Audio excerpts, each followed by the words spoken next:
তো বন্ধুরা, এটি হচ্ছে একটি প্লাস্টিক বোতল বলে, সেটি দিয়ে তৈরি এবং এটি সংবাদে দেখানো হয়েছে আমরা যে ডাস্টবিনে ময়লা আবর্জনা ফালায় রাখি সেগুলো দিয়েই তৈরি আর কি।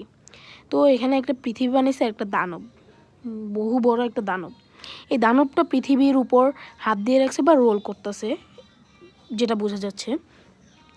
তো এটা হচ্ছে কক্সবাজারে অবস্থিত এবং এইগুলি হাত পা সব যা কিছু আছে সবই প্লাস্টিক বোতল দিয়ে তৈরি এবং এটার মুখটাও পুরো সব কিছু এডিটিং করে, মানে যেটা দরকার, দানবের মোচ আছে, গোপ আছে, চুল আছে, মুখ আছে, মুখে দাঁতও আছে। মানে এটা কক্সবাজার অবস্থিত, এখানে বাউন্ডারি দেওয়া আছে গোল করে। আর এটা কক্সবাজার বিচে অবস্থিত। আমরা আজকে কক্সবাজার আসছিলাম এবং রাত্রেবেলা এখানে আসছি খাওয়া দাওয়া করে। তো আপনাদের সাথে আবার কালকে সকালে দেখা হবে। তো এটা একটা ভিডিও ছিল।